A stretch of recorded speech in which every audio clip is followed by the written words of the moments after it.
ومن يضلله فلا هادي له وأشهد أن لا إله إلا الله وأشهد أن محمدا عبده إن خير الحديث كتاب الله وخير الهدي هدي محمد صلى الله عليه وسلم وشر الأمور محدثاتها وكل محدثة بدعة وكل بدعة ضلالة وكل ضلالة في النار.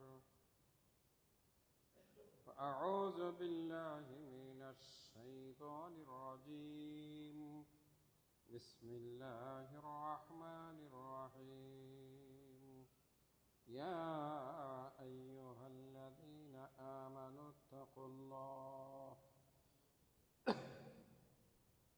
اتقوا الله حق تقاته ولا تموتن إلا وأنتم مسلمون واعتصموا بحبل الله جميعا ولا تفرقوا واذكروا نعمة الله عليكم إذ كنتم أعداء فألف بين قلوبكم فأصبحتم بنعمته إخوانا وكنتم على شفا حفرة من النار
সে যদি অসৎ কাজের খারাপ কাজের খারাপ লোক হয় তাহলে তার খারাপি থেকে তার অনিষ্ট থেকে এলাকার মানুষ বেঁচে গেছে।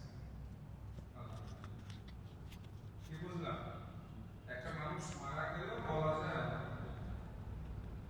এটা রাসূল সাল্লাল্লাহু আলাইহি সাল্লাম থেকেই প্রমাণিত। একটা মানুষ হাসপাতালে দিনের পর দিন কষ্ট করে, অনেকের এমন দেখেছি হাসপাতালের বিছানায় পড়ে থাকতে থাকতে পিঠ পচে গেছে, আর এই কষ্টের চাইতে আল্লাহ তাআলা নিয়ে গেছেন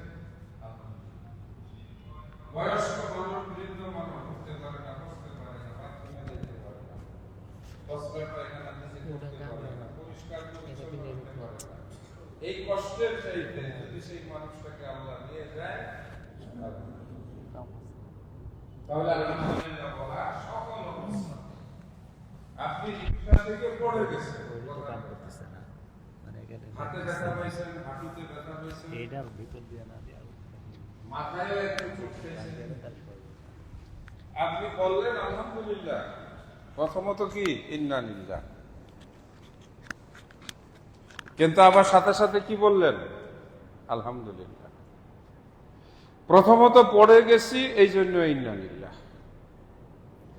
দ্বিতীয়ত আলহামদুলিল্লাহ কেন বলছি, এর চাইতেও বড় ক্ষতি হতে পারত। একজন মোটরসাইকেল অ্যাক্সিডেন্ট করছে, মারাত্মক অ্যাক্সিডেন্ট, মাথায় হেলমেট ছিল, শরীরে রেইনকোট ছিল, মাথায় কিছু হয় নাই, রেইনকোট পরা ছিল, শরীরেও তেমন কিছু হয় নাই, কিন্তু হাঁটু থেকে এই যে রানের গোশত ছিটা চলে গেছে, হাড্ডিটা বের হয়ে পড়ছে। সে হাসপাতালে ভর্তি রোগী, আমার খুব প্রিয় মানুষ, আমি তাকে দেখতেও গিয়েছিলাম। আল্লাহু আকবার। তো তারপরে আলহামদুলিল্লাহ যে মাথায় হেলমেট না থাকলে তো মরেই যেত, মাথা ফেটে যেত। সেও মুখে হাসি দিয়া বলছে যে আল্লাহ যে আমার জান বাঁচায় রাখছে এই জন্য আলহামদুলিল্লাহ। আল্লাহ সুবহানাহু ওয়া তাআলার শুকরিয়া আদায় করার মধ্যে বড় ফায়দা, বড় লাভ।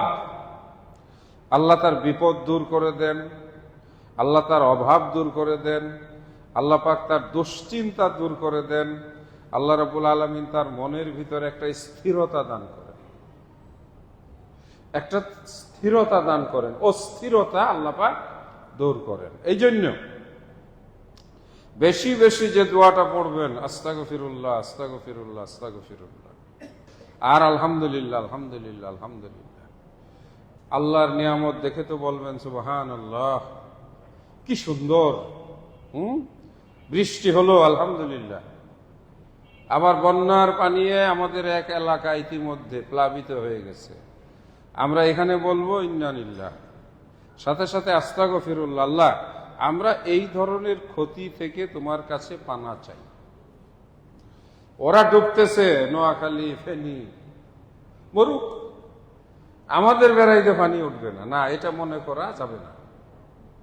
বরং পরের দুঃখে দুঃখী হওয়া, সাধ্য মতো তাদের পাশে দাঁড়ানো, এটাই হলো মুমিন চরিত্রের বৈশিষ্ট্য।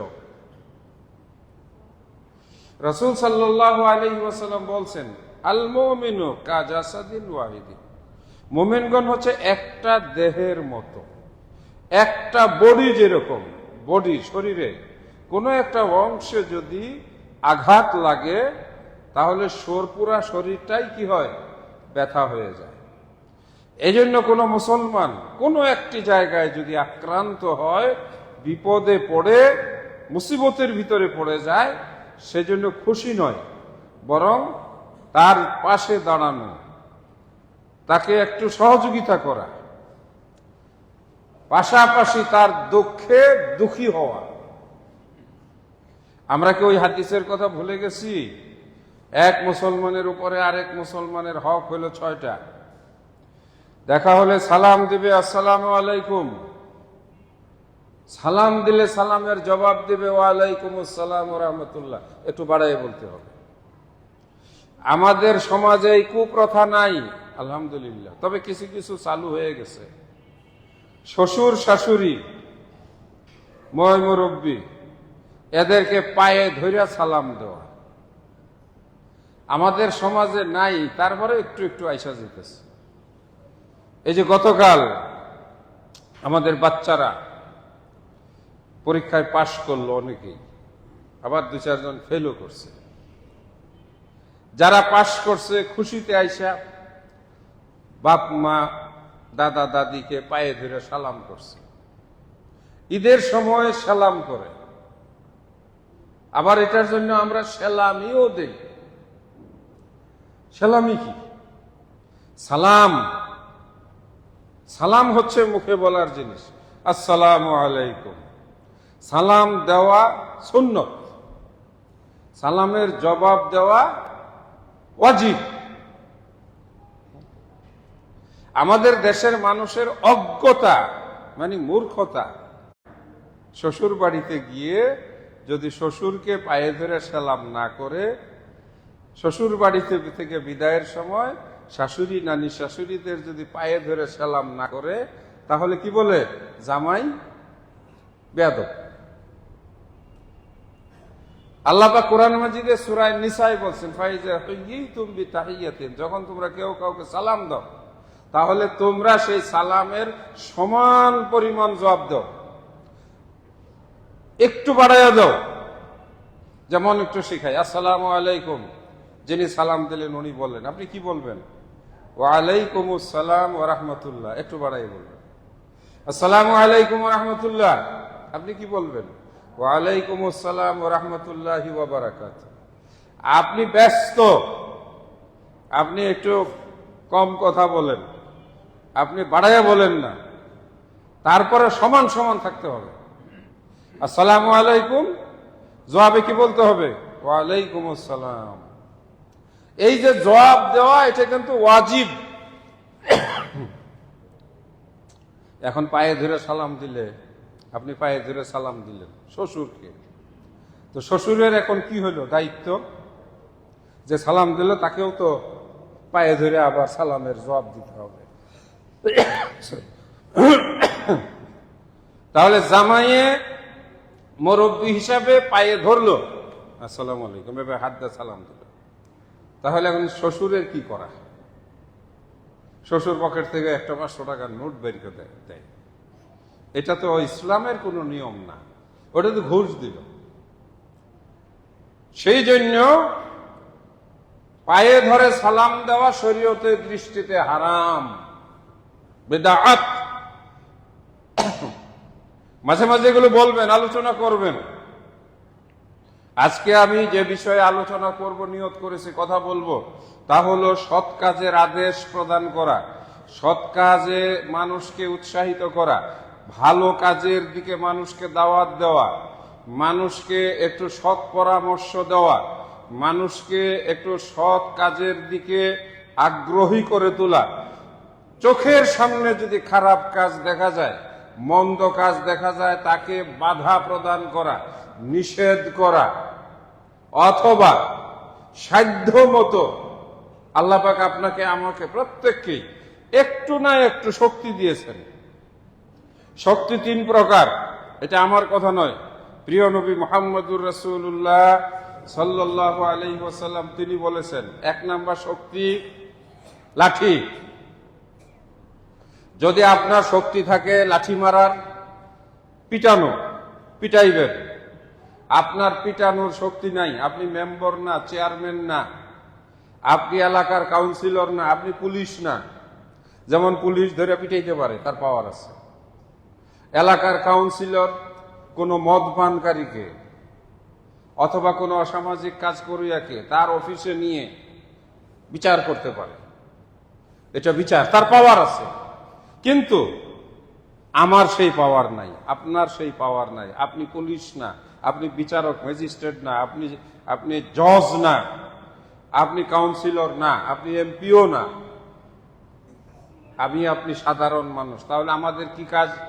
এখানে আল্লাহ রসুল বলছেন 2 নম্বর পাওয়ার, মুখ দিয়ে প্রতিবাদ করা। এই তোমরা এটা করছো কেন? এই ছেলেরা এখানে কি করো? এই বাচ্চা তুমি সিগারেট খাচ্ছ কেন? এইটাও বলার শক্তি নাই, আছে না এরকম? আপনি যদি কাউকে ধমক দিতে যান, বলবে আপনি ধমক দেওয়ার কে? এটা আছে। তাহলে অন্তত আল্লাহ রসুল বলছেন তুমি তোমার মন থেকে, অন্তর থেকে এই খারাপ কাজটাকে ঘৃণা করবে, অপছন্দ করবে। যালিকা যাফুল ঈমান, আল্লাহ রসুল বলেন এইটা, এই যে মনে মনে ঘৃণা করা, অপছন্দ করা। যেমন একটা দোকানে বিড়ি সিগারেট বিক্রি করে, সারাদিন ওখানে বিড়ি সিগারেট খায়, ধোয়া ওঠে।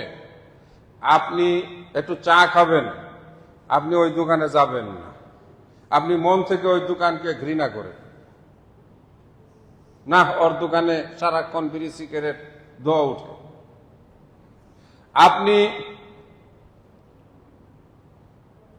ধরেন যে একটা দোকানের মধ্যে টেলিভিশন লাগায় রাখছে, সারাদিন সেখানে গান বাজনা হয়। আছে এরকম কিছু দোকান যেগুলোতে কি সিনেমার গান দিয়া অশ্লীল বাজে গান লাগায়। আপনি সেখানে যদি পারেন, এই মসজিদের পাশে তোমার এই দোকান, তুমি এখানে গান বাজাও, এটা বন্ধ করো, এটা যদি বলার ক্ষমতা থাকে তাহলে বলবেন। এটা বলার যদি ক্ষমতা না থাকে তাহলে কমপক্ষে ওই দোকানটাকে আপনি ঘৃণা করবেন। আপনার কিছু জিনিস কিনা দরকার 200, 300, 500 টাকার, ওই দোকান থেকে কিনলে ওই দোকানদার লাভবান হবে, আপনি সেই দোকানে যাবেন না। কেন? সে শরীয়ত বিরোধী তার কাজ করে দোকান। এটা হলো ঈমানের পরিচয়। এই বিষয়ে কথা বলবো, তার আগে হাদিসটা চলে এসেছে। এক মুমিনের উপরে আরেক মুমিনের হক, দেখা হলে সালাম দিবে, অসুস্থ হলে দেখতে যাবে। রাসূল সাল্লাল্লাহু আলাইহি ওয়াসাল্লাম, এক সাহাবী অসুস্থ হয়েছিলেন, তিনি বলছেন, ইয়াউদুনিন নবী সাল্লাল্লাহু আলাইহি সাল্লাম, আল্লাহ রাসূল আমাকে দেখতে আসলেন। ফাকুলতু লাহু, আমি বললাম, ইয়া রাসূলুল্লাহ, আমি চাই আমার সমস্ত সম্পদ আমি দান করে দিয়ে যাব। আল্লাহ রাসূল বললেন, না, হবে না, সম্পূর্ণ সম্পদ তুমি তোমার ওয়ারিসদেরকে ঠকিয়ে দান করে যেতে পারো না। লোকটি বললেন, ইয়া রাসূলুল্লাহ, সুলুস। সুলুস মানে হলো না, নিসফ, আমি অর্ধেক সম্পদ দান করে দিয়ে যেতে চাই। রাসূল সাল্লাল্লাহু আলাইহি সাল্লাম বললেন, না, অর্ধেকও তুমি দিতে পারো না। অতঃপর ওই লোকটি বললেন, তাহলে কি আমি আমার সম্পদের 3 ভাগের 1 ভাগ দিতে পারবো? আল্লাহ রাসূল হাসি দিয়ে বললেন, হ্যাঁ, দিতে পারো, এটা দিতে পারো, এটা যথেষ্ট। অতঃপর তিনি বললেন, তোমার সন্তান সন্ততি এবং আত্মীয় স্বজন, পরিবার পরিজনের যারা তোমার ওয়ারিস, তাদেরকে অভাবের ভিতরে রেখে যাওয়ার চাইতে তাদেরকে যদি একটু ভালো অবস্থায় রেখে যাও, ধনী অবস্থায় রেখে যাও, এটা অতি উত্তম। এই যে দেখেন হক, আপনার আমার যেমন খুশি তা করার। আল্লাহ রাসূল অসুস্থ ব্যক্তিকে দেখতে যেতেন, এটা সুন্নাহ। পারেন যে আপনি মৃত্যুবরণ করলে আপনার জানাজাতেও লোক আসবে। আমাদের কাছে মাঝে মাঝে প্রশ্ন আসে, শেখ, অমুক ব্যক্তি তো নামাজই পড়ে নাই, তার জানাজায় কি যাব? আমাদেরকে খুব কষ্ট নিয়ে বলতে হয় যে নিজেই নামাজ পড়ে নাই, তার জন্য আবার কিসের নামাজ? এটা কি অযৌক্তিক? আপনি নামাজ পড়লেই তো আপনি নামাজ পাবেন। কি আপনি নিজে নামাজ পড়বেন না? এই যে 5 ওয়াক্ত নামাজ, আপনি নিজে অপরের জানাজায় যাবেন না, আপনি নামাজ পড়েন না। আপনি মারা যাওয়ার পরে আপনি কি জানাজার নামাজ আশা করতে পারেন? এটা আরবিতে বলা হয়, যেমন কর্ম তেমন ফল, কামা তাদিনু তুদান। যে ব্যক্তি জানাজায় অংশগ্রহণ করে, আল্লাহ পাক তাকে 1 উহুদ পাহাড় পরিমাণ নেকি প্রদান করেন। একটা উহুদ পাহাড় 7 কিলোমিটার লম্বা, উচ্চতা অনেক, কত কোটি মন ওজন হবে। আল্লাহ পাক এই পরিমাণ নেকি তাকে দান করেন। যদি আপনি মাটি দিয়ে আসেন কবরে, তাহলে আপনি পাবেন 2 উহুদ পাহাড় পরিমাণ নেকি। সুবহানাল্লাহ। একটা ছোট হক, এগুলি তো অনেক বড় বড় হক। যেই হক পালন করতে গেলে কোনো টাকা পয়সা কিচ্ছু লাগে না। আপনার কাছে বসায় একটা লোক হাঁচি দিল, হাঁচি দেওয়ার পরে কি বলতে হয়? আলহামদুলিল্লাহ। আপনি পাশে বসে আছেন, আপনার উপরে হক হয়ে গেল। এক মুসলমানের উপর আরেক মুসলমানের হক কি বলতে? ইয়ারহামু কাল্লাহ। মনে রাখবেন, ইয়ারহামু কাল্লাহ, ইয়ারহামু কাল্লাহ। আল্লাহ আপনার উপরে রহম করুন। হাঁচি দেওয়া ব্যক্তি যখন শুনল আপনি দোয়া পড়েছেন ইয়ারহামু কাল্লাহ, এই কথা শুনে আবার ওই ব্যক্তির উপরে দায়িত্ব হয়ে গেল, সে যেন আপনার জন্য দোয়া করে, ইয়াহদিকুমুল্লাহ ওয়া ইউসলিহু বালাকুম, আল্লাহ আপনাকে হেদায়েত দান করুন, আপনাকে নিরাপদ রাখুন। এই যে এক মুসলমানের উপরে আরেক মুসলমানের হক, বিপদগ্রস্ত হলে তার সাহায্য করা, এই সবগুলো কথার সার সংক্ষেপ, এক মুসলমান আরেক মুসলমানের ভাই, এটা আল্লাহ পাকের ঘোষণা। এক মুসলমান আরেক মুসলমানের কি ভাই। কুল্লু মুসলিম ইখওয়া, প্রত্যেক মুসলমান একজন আরেকজনের ভাই। আপনারা জানেন ইংরেজিতে ভাই বলা হয় শুধুমাত্র নিজের বাবা মায়ের সন্তানকেই ভাই বলা হয়, আরবিতেও ভাই বলা হয় নিজের বাবা মায়ের সন্তান, মানে আমার পিতার সন্তান যদি পুত্র হয় সে আমার ভাই। কিন্তু আমার চাচার ছেলে যদি হয়, আমরা বাঙালিরা কি বলি, চাচা তো ভাই। মামার ছেলে যদি হয় আমরা কি বলি, মামা তো ভাই। খালার ছেলে খালুর ছেলে যদি হয় তাহলে আমরা কি বলি, খালা তো ভাই। তাওয়ের ছেলে যদি হয় তাহলে বলি আমরা তাল তো ভাই। এটা আমরা বাঙালিরা বলি, অন্য কোন জাতি বলে না। চাচা তো মামা তো খালা তো ভাইদেরকে ইংরেজিতে কি বলে, সোজা সাপটা কাজিন, ভাই না, ব্রাদার বলে না। আরবিতে ভাই বলে না, ইবনুল আম, চাচাতো ভাই, ইবনুল আম্মে, ইবনুল মানে বেটা, যে কে, আরবিতে বলে মান হুয়া, মান হাজার রাজুল, এই লোকটা কে, তখন বলবে হুয়া সে, ইবনুল আম আমার চাচার ছেলে। বলবে না যে হুয়া আখি আমার ভাই, নো। ভাই শুধু বাবা মায়ের ঔরসে যারা জন্মগ্রহণ করে তারা ভাই, আরবিতে, ইংরেজিতে, অন্যান্য ভাষায়। কিন্তু আল্লাহ সুবহানাহু ওয়া তাআলা কোরআন মাজিদে এক মুসলমান আরেক মুসলমানের, এক ইমানদার আরেক ইমানদারকে আল্লাহ পাক কোরআন মাজিদে তার নিজের ভাষায় বলেছেন কুল্লু মুসলিম ইখওয়া, প্রত্যেক মুসলমান ভাই ভাই।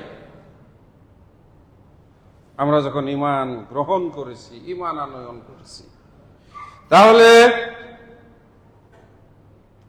এক মুসলমানের উপরে আরেক মুসলমানের রয়েছে হক।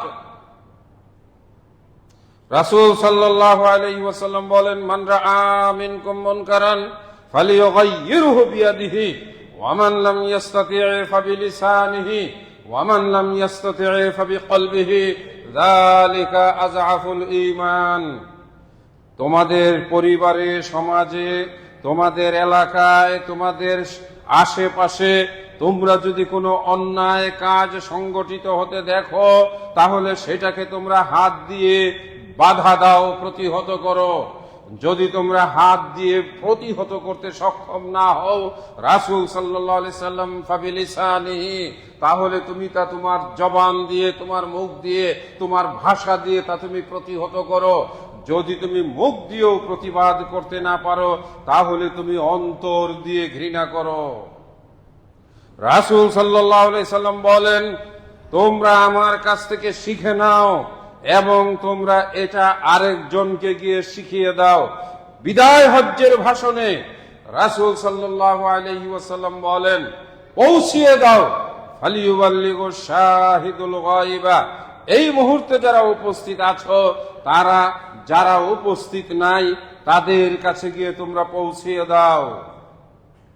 রাসূল সাল্লাল্লাহু আলাইহি ওয়াসাল্লাম বলেন, বাল্লিগু আন্নি ওয়ালাউ আয়া, একটি কথাও যদি তোমরা, আমার একটি কথাও যদি তোমরা কোনো একটা সোর্স থেকে, খুতবার ভিতরে, বক্তৃতার মাঠে, মসজিদে বসে, দোকানে বসে, রাস্তা দিয়ে যাওয়ার সময় একজন আলেমের কাছ থেকে আমার একটি হাদিসও যদি তোমরা জানতে পাও, তাহলে সেই হাদিসটি তোমরা তোমাদের অন্য ভাইয়ের কাছে পৌঁছাইয়া দাও। রাসূল সাল্লাল্লাহু আলাইহি সাল্লামকে ইবনে মাসউদ রাদিয়াল্লাহু তাআলা আনহু জিজ্ঞাসা করলেন, ইয়া রাসূলুল্লাহ, আইয়ুল আমালে আহাব্বু ইলাল্লাহ, আল্লাহর কাছে সবচাইতে পছন্দের প্রিয় ইবাদত কোনটি, কোন কাজ আল্লাহ পাক সবচাইতে বেশি পছন্দ করেন? রাসূল সাল্লাল্লাহু আলাইহি ওয়াসাল্লাম বলেন, ক্বালা আস-সালাতু আলা ওয়াক্তিহা, সময় মতো নামাজ আদায় করা, ওয়াক্ত মতো, ওয়াক্ত হয়ে গেছে ওই সময়ে নামাজ আদায় করা, এটা আল্লাহর কাছে অত্যন্ত প্রিয় ইবাদত। পরবর্তী কুলতু, সাহাবী বলতেছেন সুম্মা আইয়ুন, তারপরে কি? আল্লাহ রসুল বলেন, ক্বালা বিররুল ওয়ালিদাইন, নিজের পিতামাতার সঙ্গে সদ আচরণ করা, পিতামাতার সঙ্গে ভালো ব্যবহার করা, পিতামাতার সঙ্গে সৎ আচরণ করা, পিতামাতার সেবা করা, পিতামাতার কথা মেনে চলা। সময়টা খুবই খারাপ, বাহিরের ষড়যন্ত্র তীব্র, আমাদেরকে ভালো থাকতে কেউ দিতে চায় না। বিগত সময়ে আমরা দেখেছি আমাদের শিক্ষা ব্যবস্থা পাশ্চাত্য এবং হিন্দু কালচার, বিশ্বাস, এগুলো দিয়ে গান বাজনা, নাচানাচি ক্লাসের মধ্যে এগুলো চালু হয়েছিল। অর্থাৎ পশ্চিমারা যেইভাবে ধ্বংস হয়েছে, নীতি নৈতিকতা আদর্শ যেভাবে তাদের দেশে চিরবিদায় হয়েছে, ছেলে মেয়েরা বাপ মাকে মানে না, চিনে না, বাই বাই টাটা, 18 বছর হলেই বিদায়। ছেলে মেয়েকে বাপ মায়ে ওইসব দেশে শাসন করতে পারবে না। গতকালকে ইংলিশ মিডিয়ামে পড়া একেবারে মাত্র 14-15 বছরের একটা বাচ্চা মেয়ে বাপ মায়ের বিরুদ্ধে চিৎকার করে অভিযোগ করতেছে, মামলাও করেছে। বাপ মা তাকে কেন শাসন করে? সে বেপরোয়া চলবে।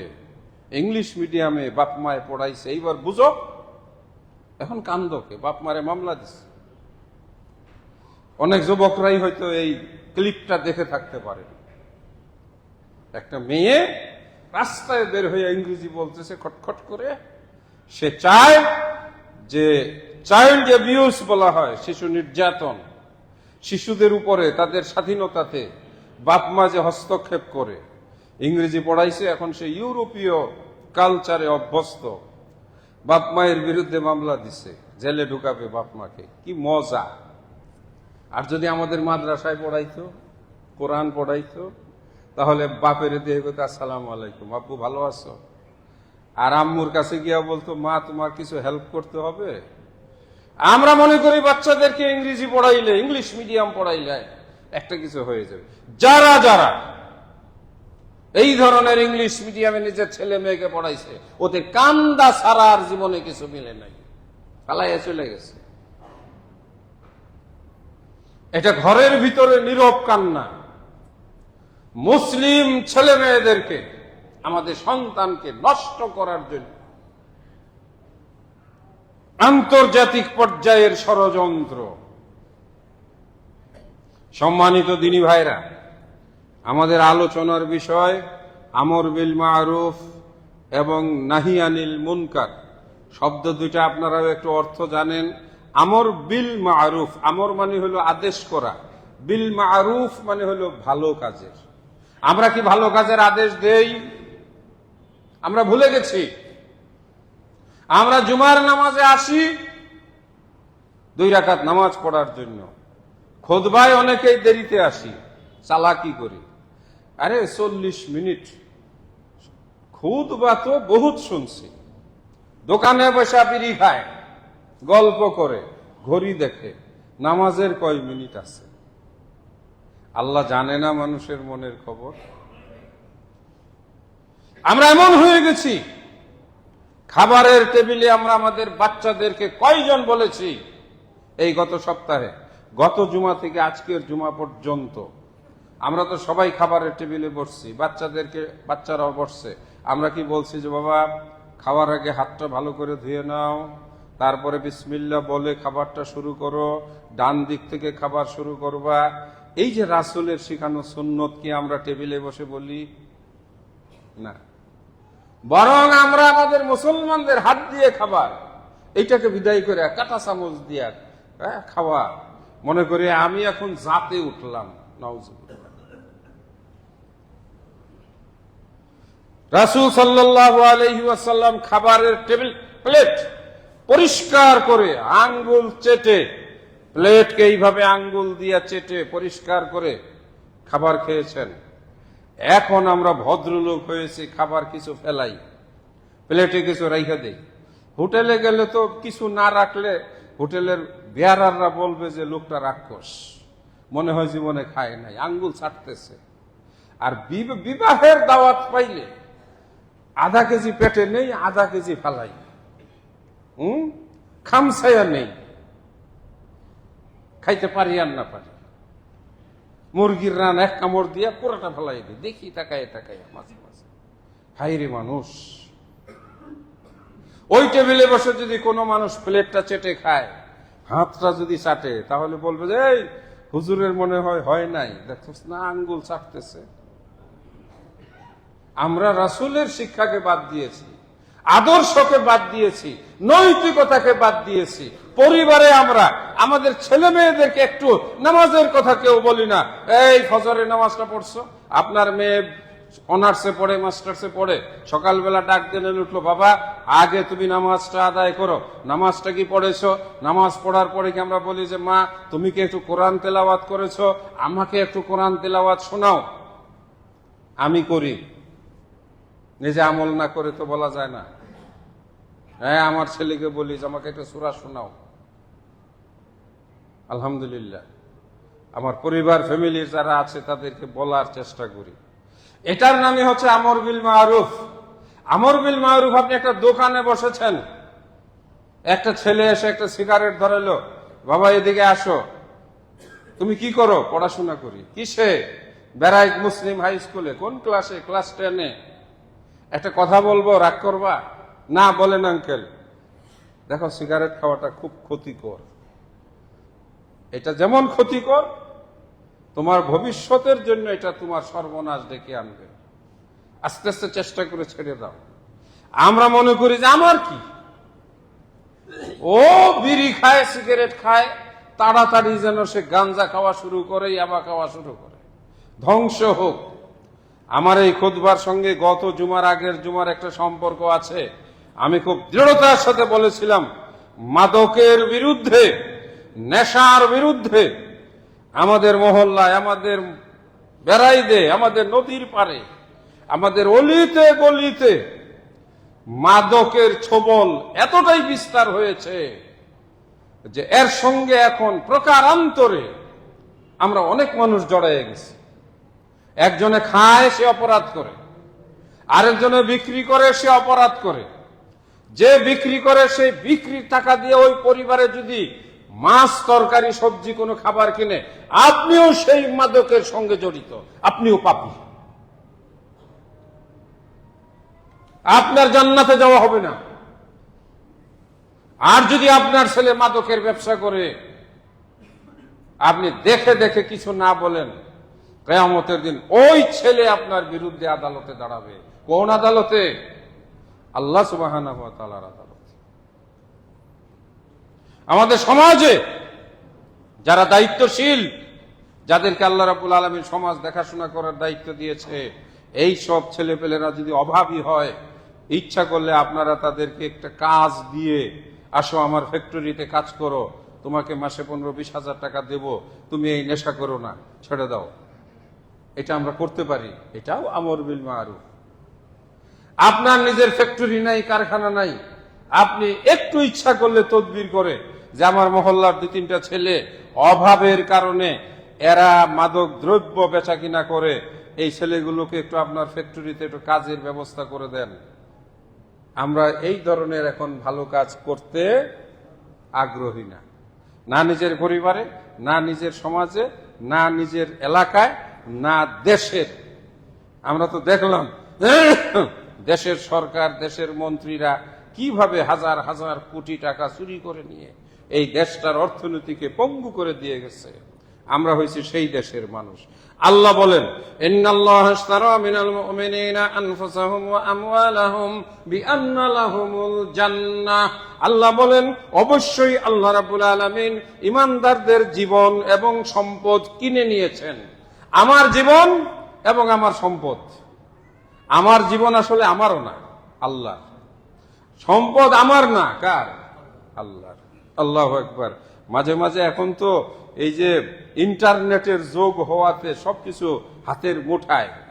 আমি মাঝে মাঝে সেই তুর্কি সম্রাটদের সেই কি জানি সেই তাদের রাজধানী কাপকুপি এক ভবন, যেখানে রাজারা থাকতেন, যেখানে ওই যে সেই সব কিছু দেখায় ডকুমেন্টারি। তো মাঝে মাঝে বলি যে এই জায়গায় কত বড় বড় রাজা বাদশাহ, কত দুর্দণ্ড প্রতাপশালী, কি ভয়ঙ্কর যোদ্ধারা এখানে বসবাস করত। ইউরোপ, আফ্রিকা, এশিয়া, 3 দেশ তারা শাসন করেছে মুসলমানেরা। হাঙ্গেরি, স্পেন, ইটালি, এই সব মুসলমানদের কবজায় ছিল এই তুর্কি শাসকরা। আজকে ওই ভবনটা ছাড়া কিচ্ছু নাই। ওই ভবনটা এখন মিউজিয়াম। সেখানে তুর্কির শাসকদের কেউ নাই, পড়ে আছে কোথায়? কার? আল্লাহর জমিনে, আল্লাহর সম্পদ। বাংলাদেশের রাজশাহীর পুঠিয়ার জমিদার বাড়ি দেখাইলো 12, 13, 14, 15টা ভবন, মাত্র 150-200 বছর আগের তৈরি করা।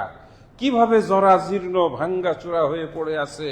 কোনো জমিদার নাই, কোনো পাইক পিয়াদা নাই, কোনো বিচার নাই, কোনো জুলুম নাই, কোনো আওয়াজ নাই। এমনকি সেখানে এই বটগাছ হইয়া ময়লা হইয়া সব হয়ে আছে।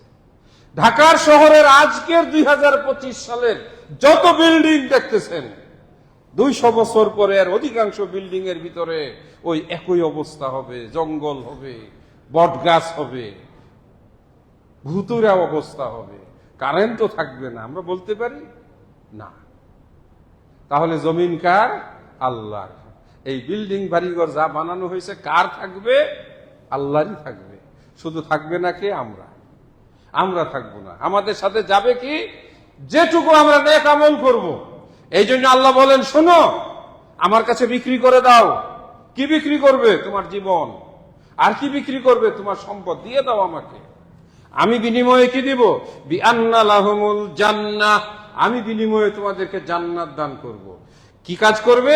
ইউকাতিলুনা ফি সাবিলিল্লাহি। আল্লাহর রাস্তায় তোমরা লড়াই করবে, সাহসী হবে, অন্যায়ের বিরুদ্ধে প্রতিবাদকারী হবে। প্রত্যেকটা মহল্লায় মহল্লায় যদি আমরা সামাজিকভাবে জেগে উঠি, মাদকের ব্যবসা, মাদকের কাজ কারবার থাকবে না। আমি খুতবা দিয়ে চলে গেলাম, যারা মাদকের সঙ্গে জড়িত তারা হয়তো ওই দাঁত কটমট করে বলবে, খতিব সাহেব সাবজেক্ট পায় না। হয়তো কেউ ওনার কানে দিয়ে দিছে, বাস শেষ। আমরা মাদক ব্যবসা করি, আমাদের সমাজে তো কেউ কিছু বলে না। তাহলে আমি 1000 বছর পর্যন্ত খুতবায় দাঁড়িয়ে চিৎকার করলেও ওরা নেশা থেকে ফিরবে না, নেশার ব্যবসা বন্ধ হবে না। আমরা বলবো, কারণ আল্লাহ পাক আমাদেরকে বলার ক্ষমতা দিচ্ছেন, এর বাইরে আর নাই। আমরা প্রতিবাদ করব।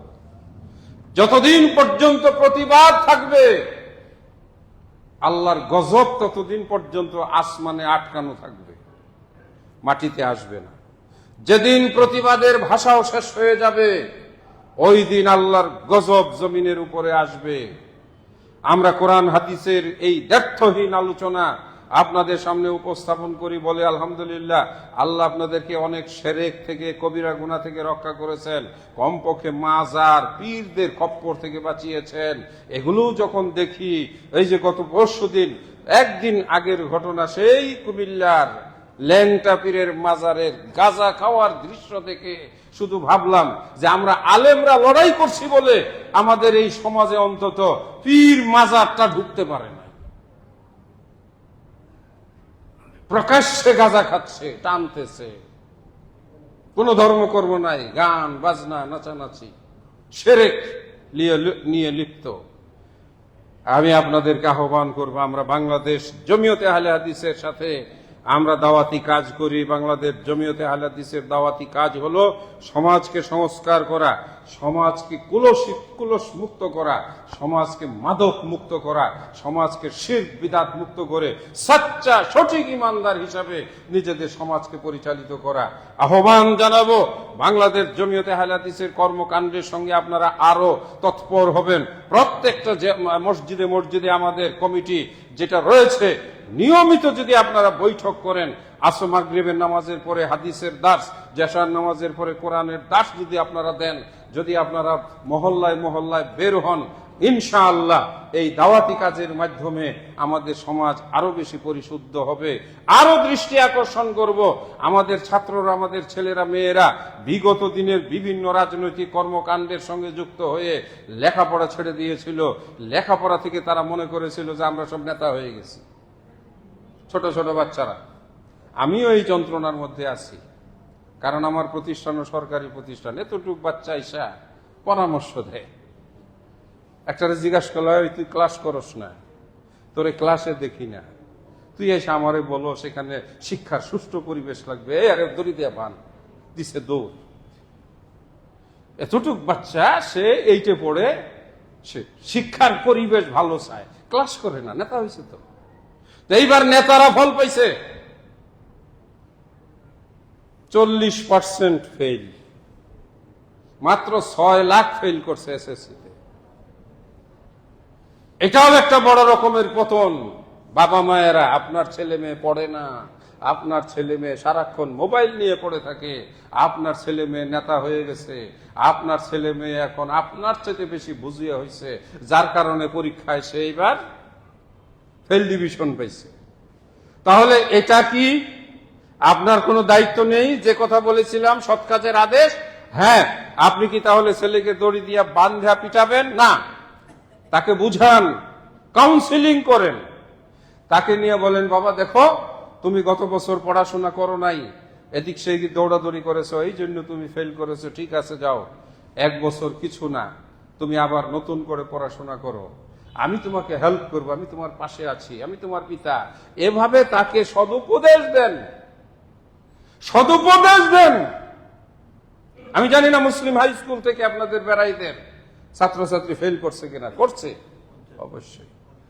50টা বাচ্চা যদি ফেল করে থাকে, এই 50টা বাবা মার বুকে কিন্তু এখন রক্তক্ষরণ হচ্ছে, কষ্ট হচ্ছে যে আমার ছেলে পরীক্ষায় ফেল করেছে। এই সন্তানেরা, ছেলেরা, আমি তোমাদেরকে বলবো না যে তোমরা এটা ভুল করেছো, আমি বলবো তাদের কাছে এই মেসেজ পৌঁছায় দাও যে খতিব সাহেব বলেছে এই একবারের ব্যর্থতা, এটা কোনো ব্যর্থতা নয়। ইংরেজিতে বলা হয় failure is the pillar of success. তুমি জেগে উঠো, আবার নতুন করে পড়াশোনা করো। এইবার পাশ করলে হয়তো তুমি 4 পয়েন্ট পাইতে, আগামী বছর তুমি 5 পয়েন্ট জিপিএ নিয়ে পাশ করো, কিন্তু তুমি তোমার জীবনকে নেশা থেকে, মোবাইল থেকে, অন্যান্য অসামাজিক কাজ থেকে দূরে থাকো, নদীর পারে আড্ডা দেওয়া থেকে দূরে থাকো, জীবনটাকে গঠন করো, ইনশাআল্লাহ তোমার ভবিষ্যৎ উজ্জ্বল। আমি যেভাবে বলে গেলাম, আপনিও আপনাদের সন্তানদেরকে এভাবেই কাউন্সিলিং করেন, মোটিভেশন করেন, তাদেরকে ইসলামের দৃষ্টিতে দাওয়াত দেন, সঙ্গে করে মসজিদে নিয়ে আসেন।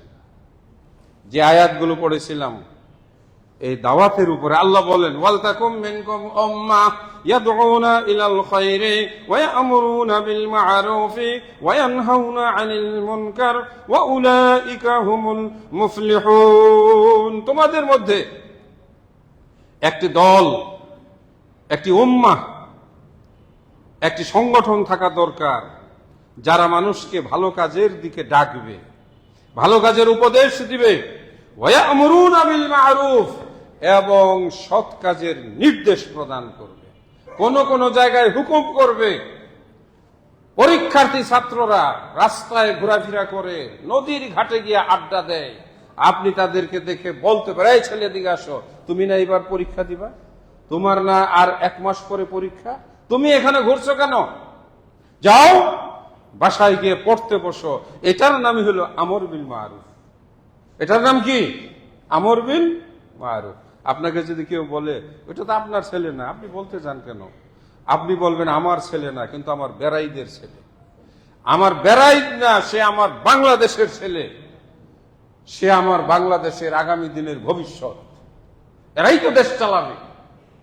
সুতরাং আমর বিল মারুফ, আজকের আলোচনার একটি শব্দে আমরা রেখে গেলাম, আমরা যেন প্রত্যেকে আগামী জুমায় আসা পর্যন্ত একটু আঙ্গুলে গণে রাখি যে আমি কয়টা ভালো কাজের জন্য মানুষকে বলেছি, আমি কয়টা ভালো কাজের জন্য মানুষকে উৎসাহ দিয়েছি, কয়টা কাজ মানুষকে ভালো কাজ করার জন্য বলেছি, ভাই তুমি এই কাজটা করো, এইভাবে করো, দেখবা আল্লাহ বরকত দিবে। খাবারের টেবিলে বসে আপনি আপনার বাচ্চাদেরকে একটু নসিহত করেন, নিজের বাড়িতে তাদেরকে নামাজের কথা বলেন, নিজের স্ত্রী সন্তানকে উপদেশ প্রদান করেন। রাসূল সাল্লাল্লাহু আলাইহি ওয়াসাল্লাম নিজের পরিবার পরিজনকেও নসিহত করেছেন, শুধু সাহাবীদেরকে নসিহত করেন নাই। আল্লাহ রাব্বুল আলামিন আমাদেরকে অনুসরণ করার তৌফিক দান করেন। এর ফলাফল কি হবে আল্লাহ সেটা বলেছেন, এটা বলেই খুতবা শেষ করব। ইয়াউমা তাবইয়াজ্জু বুজুহুন ওয়া তাসওয়াদ্দু বুজুহুন, এই ধরনের ভালো কাজ যারা করবে তাদের চেহারাগুলো হবে হাসি খুশি এবং একেবারে সাদা শুভ্র উজ্জ্বল, মানে তাদের দুশ্চিন্তা টেনশন থাকবে না। হ্যাঁ, আল্লাহ বলেন ইয়াউমা তাবইয়াজ্জু বুজুহুন, কতগুলো চেহারা হয়ে যাবে সাদা উজ্জ্বল, ওয়া তাসওয়াদ্দু বুজুহুন, আর বিচারের দিনে অর্থাৎ যেমন পরীক্ষার ফলাফল বের হয়েছে এই দিনে কিছু অভিভাবকের চেহারা হয়েছে উজ্জ্বল, ওয়া তাসওয়াদ্দু বুজুহুন, কিছু কিছু অভিভাবকের চেহারা হয়েছে কালো মলিন। যাদের ছেলেরা A+ পেয়েছে তারা মোবাইলে 10 কেজি মিষ্টির অর্ডার দিছে, পাঠাইয়া দেন আমার ছেলে A+ পেয়েছে। আর যার ছেলে ফেল করছে সে যাও একটু বাজারে এসে চা খাইতে চাইছিল, বললো যে না আজকে আর চা খাইতে যাব না, কারণ গেলেই তো জিজ্ঞাসা করবো আপনার ছেলে যে পরীক্ষা দিছিল কি খবর, বলতে পারবে ফেল করছে, এই জন্য খুশিতে চা খাইতে আসছি। তাহলে আল্লাহর কোরআনে আয়াত মনে রাখেন, দেখেন 106 নম্বর আয়াত, বিচারের দিন কিছু চেহারা হবে উজ্জ্বল, কিছু চেহারা হবে কালো। ফাআম্মাল্লাযীনা আসওয়াদ্দাত বুজুহুহুম, যাদের চেহারাগুলো কালো হবে তারা হবে সেদিনের সবচাইতে হতভাগা মানুষ, যে তারা আল্লাহ রাব্বুল আলামিনের শাস্তির মুখোমুখি হবে। আল্লাহ পাক আমাদেরকে শাস্তি থেকে হেফাজত করুন, অন্তত পক্ষে অন্যায়কে অন্যায় বলার শক্তি দান করুন, ন্যায়কে ন্যায় বলার তৌফিক দান করুন। কম পক্ষে আপনার দ্বারা, হ্যাঁ আলহামদুলিল্লাহ, মাঝে মাঝে অনেক জায়গায় যাকে পেয়েছি ওয়াজ মাহফিলে রাস্তায় চলতে গিয়ে ওয়াদা করাইছি, ভাই সিগারেটটা আর খাবেন না, ওয়াদা করেছে, বলছে না আর জীবনে খাবো না। আলহামদুলিল্লাহ, একটা মানুষকে যদি সিগারেট খাওয়া থেকে ফিরাতে পারেন, আপনার জান্নাতে যাওয়ার জন্য আল্লাহ পাক এটুকু কবুল করলে আপনি কামিয়াব হয়ে যাবেন। একটা মানুষকে যদি খারাপ কাজ থেকে ফিরাতে পারেন, আল্লাহ পাকের দরবারে আপনি একজন নবীর মতো দাওয়াত প্রদানকারী হিসাবে ওই সম্মান মর্যাদা লাভ করবেন। কারণ এই কাজগুলো কারা করেছেন? নবী রাসূলগণ। আল্লাহ পাক আমাদেরকে নবী রাসূলদের সঙ্গে জান্নাতে হওয়ার তৌফিক দান করুন, আমিন। আকুলু কাউলি হাযা ওয়া আস্তাগফিরুল্লাহ লি ওয়া লাকুম ওয়া লিসাইরিল মুসলিমিন।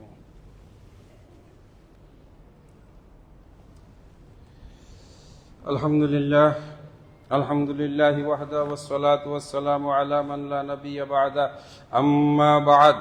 আল্লাহ পাকের দরবারে আবারও শুকরিয়া আদায় করছি। এবারের হজ্জে যারা গিয়েছিলেন প্রায় সবাই, বলা যেতে পারে একেবারে অল্প সংখ্যক দু একটা ফ্লাইট, সম্ভবত একেবারে শেষ পর্যায়ে, অর্থাৎ বলা যেতে পারে বাংলাদেশ সহ বিশ্বের অন্যান্য দেশের হাজিগণ হজ সম্পন্ন করে ফিরে এসেছেন। আর যারা হজ আদায় করলেন আলহামদুলিল্লাহ, আবার হজের কার্যক্রম শুরু হয়ে যাবে। অলরেডি প্রাথমিক রেজিস্ট্রেশন যেটাকে বলা হয়, আগামী হয়তো 1.5 মাস সময় আছে, আগস্টের 31 তারিখ, বা হয়তো 1 মাস বাড়াতে পারে। তার মানে যারা শেষ করে বাসায় ফিরলেন আলহামদুলিল্লাহ, যারা যেতে পারি নাই তাদের এখনই নিয়ত এবং প্রস্তুতি গ্রহণ। এজন্য আমি স্মরণ করিয়ে দিলাম যে আল্লাহ বাঁচালে আমি হজে যাব 2026-এর, আর সেজন্য আমার যা যা প্রস্তুতি এখন থেকে। ইন্নামাল আমালু বিন্নিয়াত। আপনি শেষ পর্যন্ত যেতে পারলেন না, সমস্যা নাই, আপনার নিয়ত এবং চেষ্টার জন্য আল্লাহ রাব্বুল আলামিন আপনাকে হজের সওয়াব দিয়ে দিবেন। আমরা কি ভুলে গেছি ওই যে লিবিয়ার আমের, যে ব্যক্তি বিমানবন্দরে গিয়ে শেষ পর্যন্ত আর বিমানে তাকে উঠায় নাই, কাগজের ঝামেলার জন্য ফ্লাইট দরজা বন্ধ হয়ে গেছে, বিমান আকাশে উড়ে গেছে, বিমানবন্দরে লোকজন এসে সান্ত্বনা দিয়ে বলছে, আমের, আল্লাহ তোমার ভাগ্যে লেখে নাই, ফিরে যাও। তার একটা বিশ্বাস ছিল, না, হতে পারে না, আমি হজ্জের জন্য বের হয়েছি, আল্লাহ আমাকে নিবেন, এটাই আমার চূড়ান্ত কথা এবং বিশ্বাস। কিছুক্ষণ পরে বিমান ফিরে আসছে। কি ব্যাপার? যান্ত্রিক ত্রুটি শুরু হয়ে গেছে আকাশে। পাইলট সাথে সাথে ইমার্জেন্সি অবতরণ, বিমান নামানো হলো, যন্ত্র সব চেক করে ঠিকঠাক করা হলো, দরজা খোলা হয় নাই। আমের বাইরে বসে আছে, আল্লাহর কাছে বলছে, আল্লাহ, আমি হজে যাব, আমি তোমার ঘর জিয়ারত করব, তুমি আমাকে নিয়ে যাবে, এটাই আমার কথা। পাইলট দরজা খুলে নাই, সবকিছু ক্লোজ। আবার ঠিকঠাক করে বিমান আকাশে উড়াইছে। আবার আকাশে উড়ার পরে 200-400 কিলোমিটার যাওয়ার পর আবার যন্ত্রে ত্রুটি ধরা পড়ছে, বিমান ধ্বংস হওয়ার উপক্রম। আবার বিমান ফিরাইয়া নিয়ে আসছে। এইবার পাইলট সোজাসুজি বিমান থেকে নেমে এসে বলে, ওই যাত্রী কোথায়? ওনাকে ছাড়া এই বিমান সৌদি যাবে না, কারণ আমার বোঝা শেষ, আরেকবার যদি উড়াই তাহলে সব শেষ হবে। আল্লাহ যার দায়িত্ব নিয়ে নেয়, সুবহানাল্লাহ, ওকে নিয়ে সারা সৌদি আরব এইবার হজে হইচই। এই ব্যক্তি যার জন্য 2 বার আকাশ থেকে বিমান ফিরে এসেছে। এটা হলো সরল বিশ্বাসের ঈমান। সেও হজ করে বাড়ি ফিরে গেছে। আল্লাহ পাক হজ করা এইভাবেই। সুতরাং আমি একটু স্মরণ করিয়ে দিলাম, যারা হজে যাবেন এখন থেকেই তারা মানসিকভাবে প্রস্তুতি গ্রহণ করুন। ইনশাআল্লাহ আল্লাহ পাক আপনাকে তার কাবার জিয়ারত তৌফিক করিয়ে দেবেন। আল্লাহ আমাদেরকে কবুল করুন, আল্লাহুম্মা আমিন। আল্লাহুম্মা সাল্লি আলা মুহাম্মদ ওয়া আলা আলি মুহাম্মদ কামা সাল্লাইতা আলা ইব্রাহিম ওয়া আলা আলি ইব্রাহিম ইন্নাকা হামিদুম মাজিদ। আল্লাহুম্মা বারিক আলা মুহাম্মদ ওয়া আলা আলি মুহাম্মদ কামা বারাকতা আলা ইব্রাহিম ওয়া আলা আলি ইব্রাহিম ইন্নাকা হামিদুম মাজিদ। ইবাদাল্লাহ রাহিমাকুমুল্লাহ, ইন্নাল্লাহা ইয়া'মুরু বিল আদলি ওয়াল ইহসান